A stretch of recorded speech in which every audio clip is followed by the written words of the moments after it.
Saya mau tanya dulu ya Mas Fahrul. Boleh, boleh. Oh ya ya. Ini kan hubungannya sama kita nih, pemuda pemudi bangsa gitu. Nah tadi dipertanyakan apa sih peran kita dalam masyarakat dan apa peran kita dalam kayak mengisi kemerdekaan dengan terjun ke masyarakat sosial dan lain-lain. Nah saya ingin bertanya nih Mas, Eh, kita ketahui bahwa ini kan sedang pandemi corona nih Mas. Kita juga tahu bahwa banyak sekali keterbatasan dalam aksi-aksi mahasiswa itu yang ditunda maupun dibatalkan. Kayak ya kayak acara-acara sosial, acara-acara apa karena mengikuti protokol kesehatan dari pemerintah. Gitu. Nah, menurut Mas, kegiatan apa saja yang sesuai dan tepat yang patut dilakukan oleh mahasiswa di masa pandemi ini untuk mengisi kemerdekaan? Terima kasih. Oke. Ini langsung dijawab aja berarti ya. Nah, mungkin langsung dijawab aja, Mas. Oke, siap. Makasih nih Mas moderator pertanyaannya. Ya, jadi gimana teman-teman dalam situasi pandemi supaya tetap bisa mengisi kemerdekaan bangsa Indonesia? Bagi saya teman-teman, mau pandemi ataupun tidak, mengisi kemerdekaan bangsa Indonesia itu harus tetap dilakukan. Caranya tentu saja diadaptasikan dengan situasi dan kondisi yang ada. Gitu. Nah, kalau misalnya tadi aksi-aksi demonstrasi itu tidak bisa dilakukan, ya teman-teman bisa menyampaikan lewat saluran-saluran kritik yang lain. Kita semua punya media sosial, kemudian ada yang sedang naik-naiknya itu petisi online, ataupun cara-cara lainnya. Kemudian untuk kegiatan-kegiatan yang lain misalnya, pengabdian masyarakat, saya rasa justru malah pengabdian masyarakat itu tetap bisa dan perlu teman-teman lakukan justru di situasi seperti sekarang. Gitu. Apalagi banyak masyarakat yang terdampak secara sosial ekonomi, itu yang perlu teman-teman bantu. Gitu. Atau mungkin membantu dalam percepatan penanganan pandemi COVID dengan menjadi relawan dan lain sebagainya. Gitu. Nah, artinya teman-teman, kita punya kesan lain menghadapi kemerdekaan bangsa Indonesia ke-76 ini, gitu, di tengah situasi pandemi COVID. Nah, mungkin di tahun sebelumnya kita sudah pernah merasakan, di tahun ini masih pandemi COVID. Nah, tapi saya rasa ini menjadi sebuah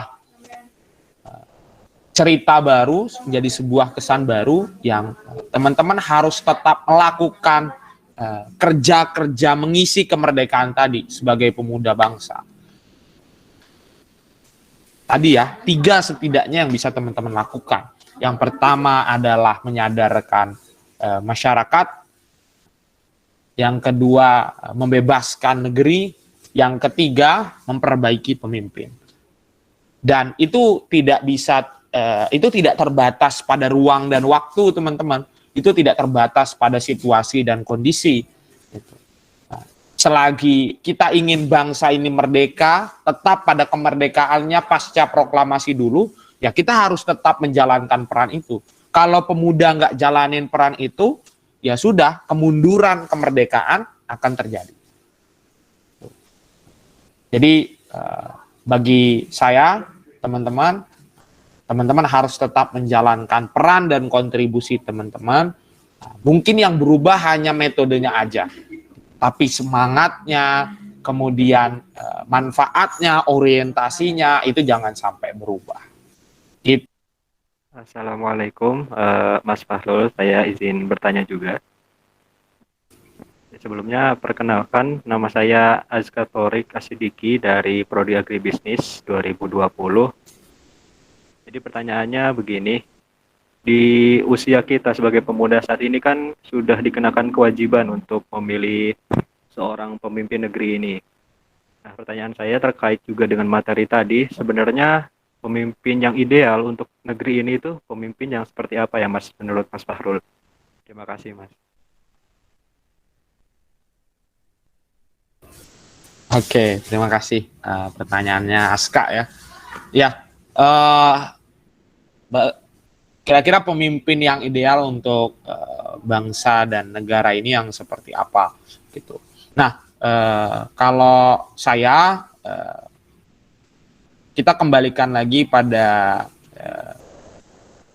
hadis yang diriwayatkan oleh Muslim tadi ya teman-teman, yang diambil dari Auf bin Malik, bahwa ya pemimpin yang baik itu adalah pemimpin yang kita cintai, yang memikirkan kepentingan kita, yang bekerja untuk kepentingan kita, dan kita juga cinta pada pemimpin tersebut. Terus yang mendoakan kita juga mendoakan mereka, gitu. Dan yang tidak membenci kita, dan juga kita tidak benci pada dia, gitu. Tidak mencela kita, tidak menghina atau tidak tadi membenci ketika kita menyampaikan pendapat, kritik, gitu. Dan kita pun juga dengan senang hati gitu menyampaikan kritik, karena kita yakin ketika kita sampaikan maka akan ada perubahan, maka akan ditindaklanjuti. Nah, sebenarnya itu yang menjadi prinsip dasar ya kalau menurut saya, Aska, pemimpin yang terbaik, yang ideal untuk bangsa dan negara ini. Nah, sebenarnya tidak melulu karena kita bangsa yang majemuk, tidak melulu nilai-nilai atau syariat Islam itu dijalankan dalam pemerintahannya, kan tidak bisa juga seperti itu. Gitu. Nah, tapi semangat Islam itu, nah, kecocokan antara nilai-nilai Islam gitu ya, dengan kepemimpinannya, menurut saya itu yang pemimpin yang ideal gitu, bagi saya. Jadi dia bukan hanya menjalankan kepemimpinan seperti pada umumnya, tapi juga mengimplementasikan nilai-nilai Islam, gitu. Bagaimana menjaga amanah, gitu kan? Kemudian bagaimana jujur, kemudian bisa dipercaya, cerdas, gitu. Nah, jadi saya rasa kriteria-kriteria pemimpin seperti itulah yang harusnya memimpin bangsa dan negara ini, gitu. Nah, karena ya memilih pemimpin, saya rasa bukan cuma sekedar memilih saja ya teman-teman, tapi tadi gitu. Karena kita harus mengisi kemerdekaan ini. Nah, poin ketiga tadi, kita mengambil peran memperbaiki pemimpin itu, bahkan disebutkan, teman-teman, kalau teman-teman baca yang namanya buku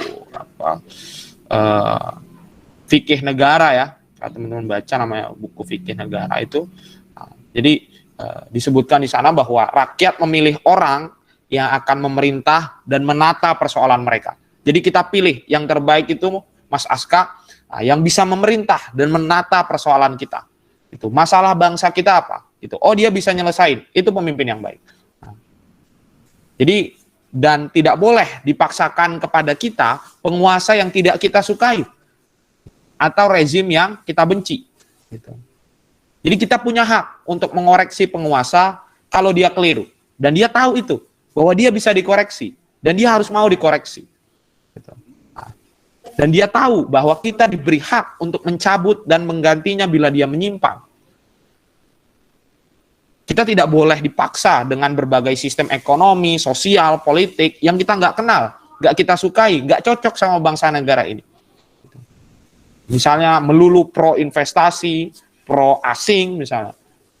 Karpet merah bagi oligarki. Kita nggak suka, nggak cocok, nggak boleh dipaksa. Omnibus Law itu harusnya kalau kita kembalikan lagi ya, itu nggak boleh disahkan. Gitu. Jadi bila sebagian dari kita menolak atau rakyat menolak, kita nggak boleh dipaksa, dianiaya, dibunuh. Gitu. Nah, seperti itulah kalau menurutku pemimpin yang baik kalau kita kembalikan lagi sebagaimana syariat Islam mengajar. Gitu Mas Askar. Ya Mas Fahrul, terima kasih banyak Mas.